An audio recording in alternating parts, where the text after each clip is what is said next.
തന്നെ. നീ കണ്ടോടാ മരണം ആർക്കാണെന്ന്?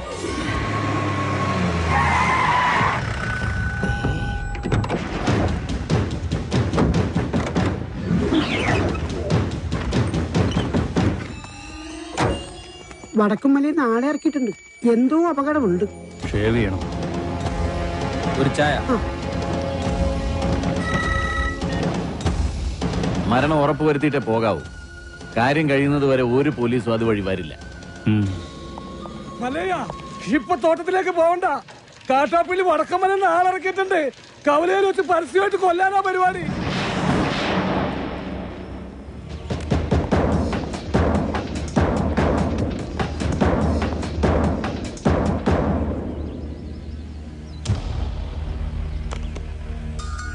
തോട്ടത്തിലേക്കല്ല, കവലയിലേക്കാ പോകുന്നത്.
കലക്കി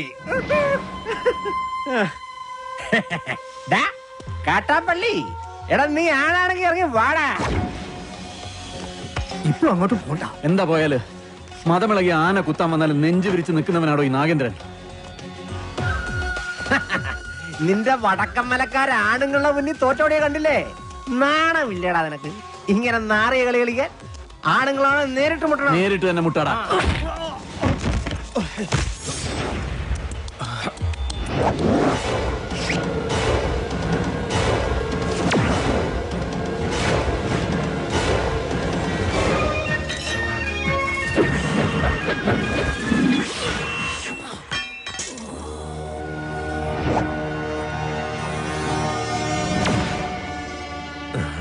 ഇത് നിന്റെ നെഞ്ചിന് നേരെ എറിയെന്ന് അറിയാൻ മേലാഞ്ഞിട്ടല്ല.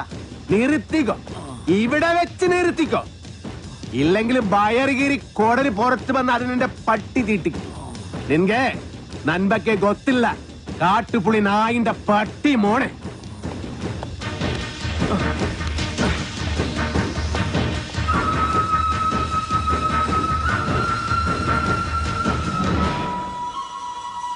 നിങ്ങളൊക്കെ തന്നെയാ കാട്ടാപ്പള്ളി ഇത്രയും വളർത്തിയത്. ഒതുക്കണമായിരുന്നു, വളരെ മുമ്പേ ഒതുക്കണമായിരുന്നു. അറിയാൻ പാടില്ല, പക്ഷെ അവനെ കൊന്നിട്ട് ഞാൻ ജയിലിൽ പോകാൻ പാടില്ല. എന്റെ ശത്രു വേറെയാ. എന്റെ അച്ഛനെ 16 വെട്ടുവെട്ടിയിട്ട് കടന്നു കളഞ്ഞ എന്റെ ആജന്മ ശത്രു വീരു.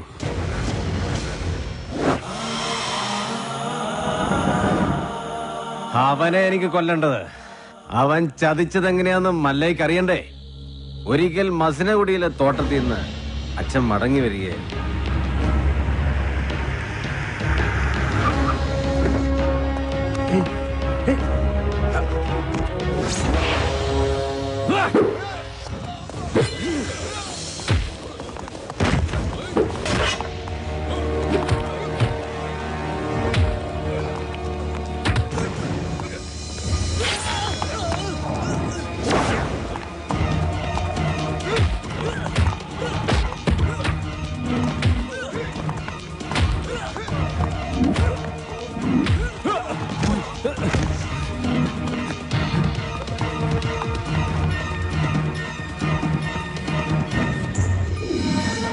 ഇവന് കന്നഡ മാത്രമേ അറിയൂ, മലയാളം തീരെ അറിയില്ല.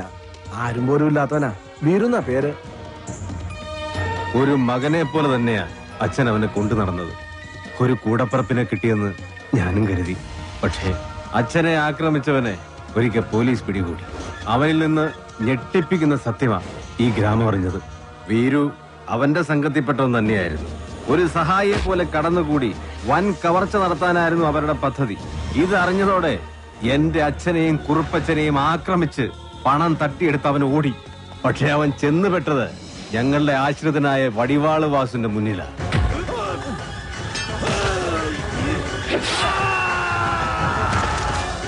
രക്ഷപ്പെടാനാവാതെ കാട്ടിലൊളിച്ച വീരുവിനെ അന്ന് രാത്രി പോലീസ് പിടികൂടി.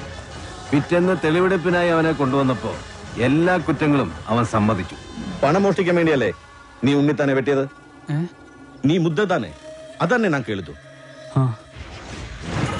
ഒളിപ്പിച്ചു വെച്ച തൊണ്ടി മുതൽ കണ്ടെടുക്കാൻ പോകുന്ന വഴി അവൻ പിന്നെയും ഒരു ചതി കാണിച്ചു. പോലീസും നാട്ടുകാരും എത്ര ശ്രമിച്ചിട്ടും അവനെ പിടികൂടാനായില്ല. അവൻ രക്ഷപ്പെട്ടു കളഞ്ഞു. പക്ഷെ ദൈവം ഉണ്ടെങ്കിൽ അവനെ എന്നെങ്കിലും എന്നെ കൺമുന്നിൽ കൊണ്ട് തരും. അന്ന് എന്റെ അച്ഛനെ വെട്ടിയതുപോലെ അവനെ വെട്ടിയെറിഞ്ഞ് നാട്ടുകാരുടെ മുന്നിലിരുന്ന് ഞാൻ. അത്രയ്ക്ക് ദ്രോഹമാ ഈ കുടുംബത്തോടവൻ ചെയ്തത്. അവനെ മകനെ പോലെ സ്നേഹിച്ച മനുഷ്യനെയാ അവൻ ജീവച്ഛവം പോലെ കടത്തിയത്. അവന്റെ ക്രൂരത നിങ്ങൾക്ക് കാണണ്ടേ?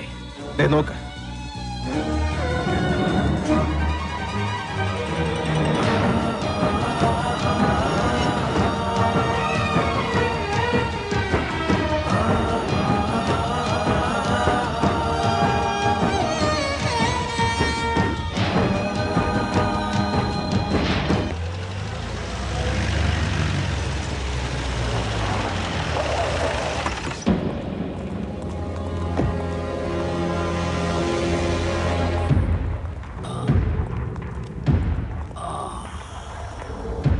അന്നേ ഞാൻ നിന്നോട് പറഞ്ഞതാ വേണ്ടാത്ത പണിക്ക് പോണ്ടാന്ന്.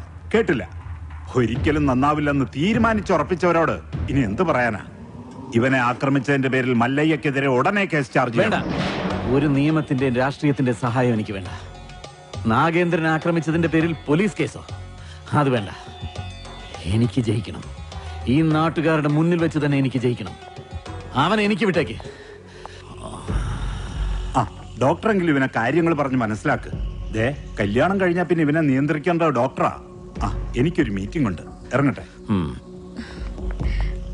സ്റ്റിച്ച് ഇടണം. അതിനു മുൻപ് മരവിപ്പിക്കാനുള്ള ഒരു ഇഞ്ചക്ഷൻ എടുക്കണം. വേണ്ട, മരവിപ്പിക്കാതെ തന്നെ ചെയ്താൽ മതി. നല്ല വേദന ഉണ്ടാവും. വേദനിക്കണം, നല്ലതുപോലെ വേദനിക്കണം. എങ്കിലേ എനിക്ക് അവനോടുള്ള പക വർദ്ധിക്കൂ.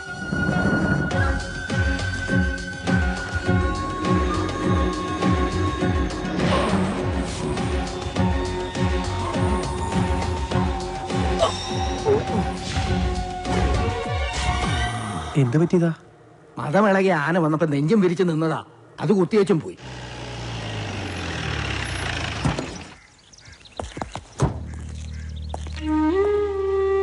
അണ്ണവരെ ഒന്ന് കാണാൻ. അതിനെന്താ, വരൂ.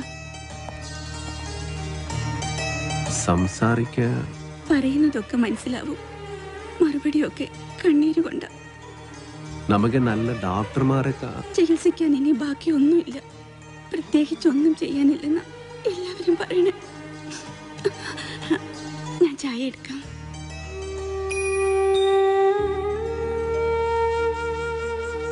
എന്നെ മനസ്സിലായ ഇത് നാണ് വീറും അന്നവര് മകനെ പോലെ സ്നേഹിച്ച വേറുവനാണ്.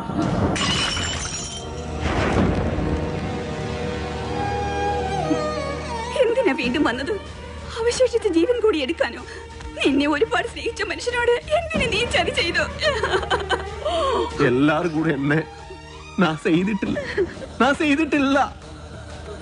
എനക്ക് ഇവർ ഭഗവാൻ മാതിരി. ഭഗവാൻ ആരെങ്കിലും ഉപദ്രവിക്കുമോ?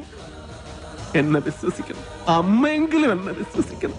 ഞാൻ ആരെയും സാധിക്കില്ല. ആരെയും സാധിക്കാൻ പറ്റില്ല എനിക്ക്. ഭഗവന്ത എല്ലാ കുത്തരം ഇവരെന്നെ ഈ സ്ഥിതിയിൽ ഇട്ടെത്തിയ അണ്ണവരെ ഒന്ന് പറയും. ഞാനല്ലെന്ന് ഒന്ന് പറയും. മതി, പൊയ്ക്കോ. എന്റെ മോനോ നാട്ടുകാരോ അറിയുന്നതിന് മുമ്പ് ഈ നാട്ടിൽ നിന്ന് തന്നെ പൊയ്ക്കോ. ഇല്ലെങ്കിൽ നിന്റെ ജീവൻ പോലും അപകടത്തിലാവും. അയ്യോ, എന്ത് പറ്റി? അയ്യോ, എന്താ ഇത്?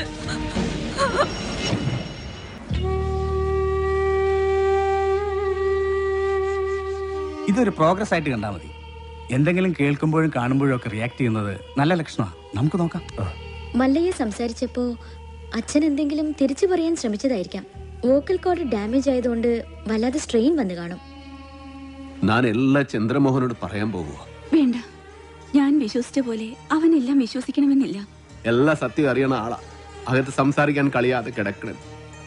അന്ന് മലയാളം അറിയാതെ നൻകെ എന്ത് പറഞ്ഞു എന്ത് ചെയ്തു അറിയില്ല.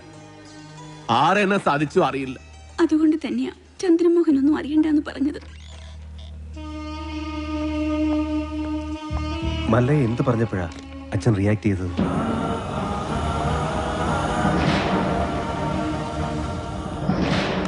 എല്ലാത്തിനും അവസരം വരും. ഇപ്പൊ ഒന്നിനും പോകണ്ട.